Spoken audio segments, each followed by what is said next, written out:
आज 11 गते बल्ल शनिबार हामी हिँड्दैछौँ सर मिलन दाई बिहानै जाने भइसक्यो 5 बजे ठ्याक्कै यो ठाउँलाई के भन्छ अरे कालिका स्थान हुँदै जाँदैछ कालो पुलबाट हाम्रो म यहाँ मेरो भ्लग यस ठिक छ दाइ ठिक छ अल गुड हामी चाहिँ कलङ्कीमा आइसक्यौँ अब हामी म चाहिँ आज नारायण घाटमै बस्ने हो चौतारी दाइ चाहिँ बुटोल भन्दैन अझै उता खाउँदैन वेदर चाहिँ अलिक ठिकै छ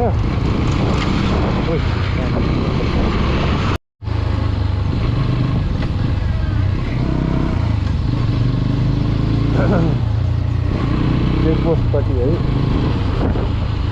अहिले 5:45 हुन लागिसकेको छ ठिकै छ मौसम हिमाल पनि देखिरहेको छ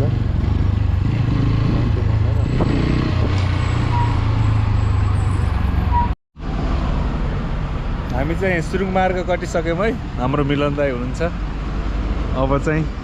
गइन्छ के अरे गाडीहरू ठिकै छन् भिडहरू माउन्टेनको भ्यू पनि राम्रो छ त्यहाँ गाडीहरू ठिकै भिड छ अब हामी इकोरो जान्छौँ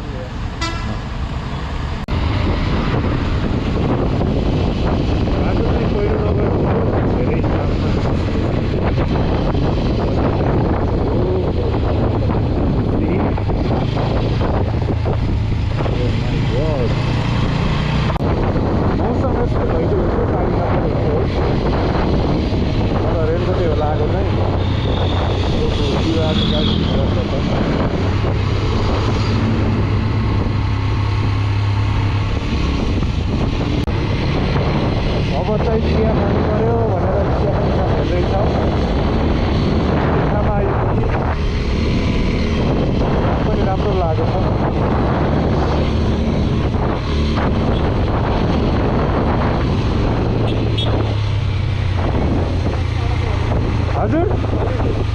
भनेको टाढै छौ के त अनि आऊ कतै हेर्नु न समोसा र पुरी अब चिया आउने छ तरकारी हामी यहाँ गल्छी आइसकेको छौँ खाजा खाएर अनि गुटुङ हिँडिसक्छौँ हामी ल अब ट्र्याक्टर खाजा खाइन्छ एक्टिभ भएर भन्नु पर्यो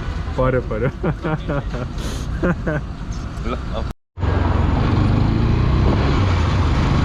खाजा खाएर हिँडिसक्यौँ हामी ठ्याक्कै गल्छीकै बजारमा खायो खाजा पनि खाजा मिठो थियो चिया भनेको चिया नै नआएर साइडमा अनि हामी हिँडिहाल्यौँ अनि 7:45 भइसकेको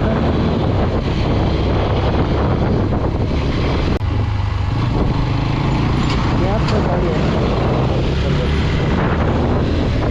ओ माई गॉड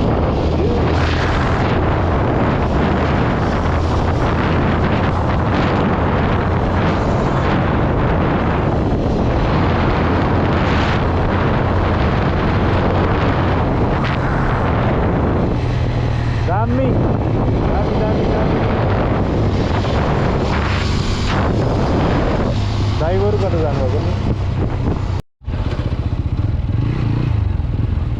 आदमघाट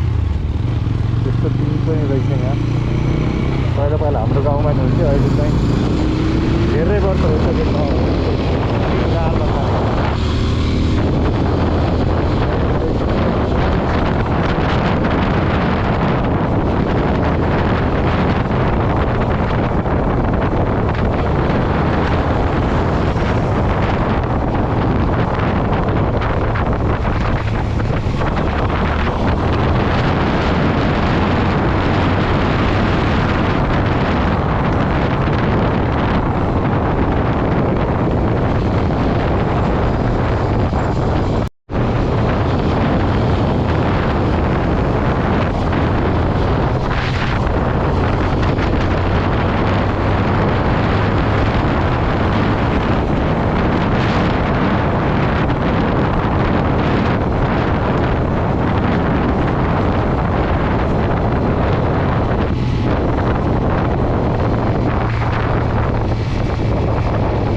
लामो छ यो जाम कति बेला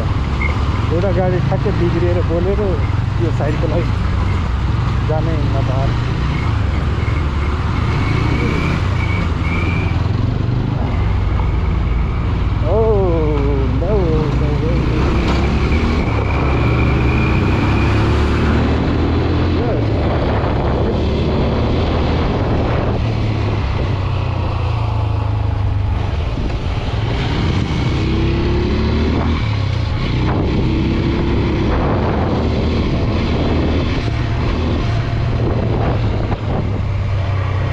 डियोजर क्यों आई है भाई डियोजर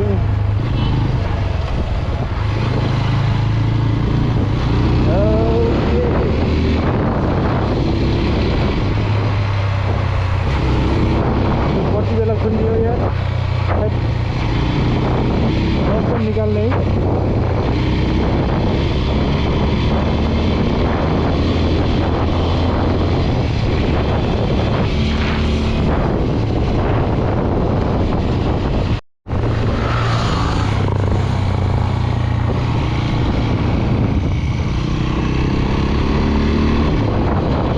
अब मुगलिन 35 किलोमिटर होला अनि यो डाँडाको चाहिँ खिच्नलाई अन गरेको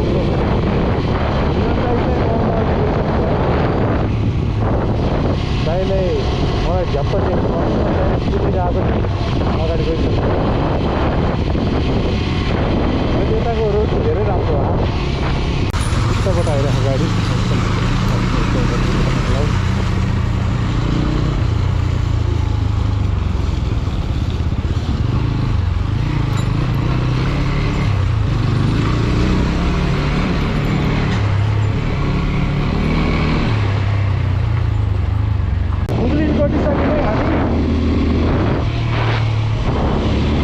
नारायण घाट हुँदै जाने गाडी राख्दै छैन त अहिले त यो बाटो यस्तो दामी छ भ्यू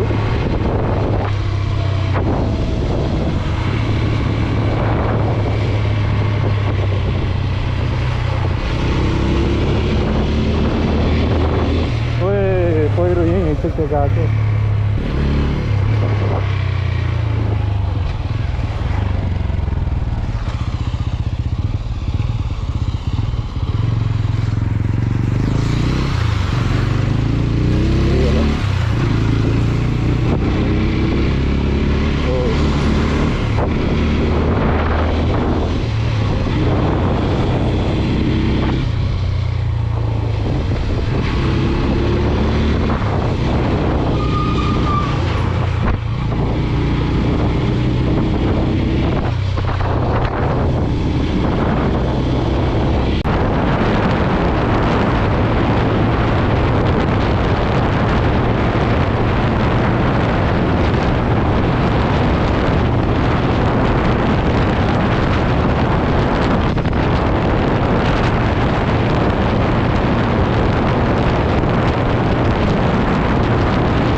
अर्को दिन भइसक्यो मामाकोमा बसेर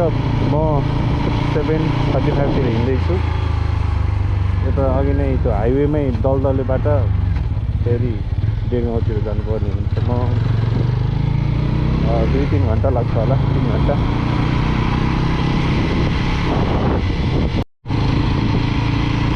हाइवेबाट चाहिँ मैले डेगाउँ जानलाई बाटो सिकिसकेँ सिधै जानु पर्दो रहेछ माथि पाहाडहरू छन् त्यही पाहाडहरू बसेको जाने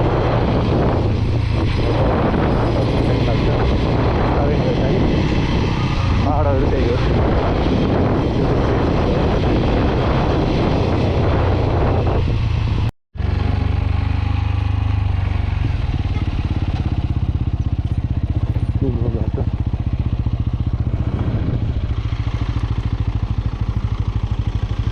डेढगाउँ बाट जाने बाटो कुन सर डेढगाउँ जाने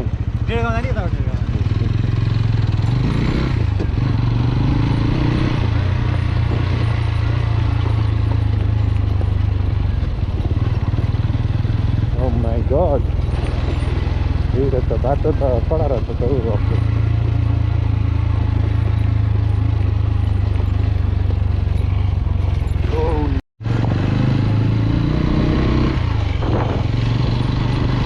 ओहो चिसो भयो त कत्रो ठुलो पहाड चाहिँ खालि।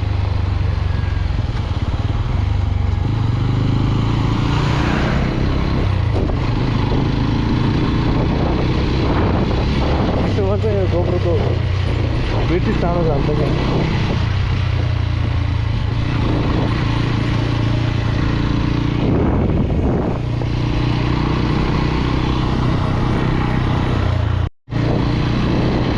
अगाडिको भ्यू दामी छ है।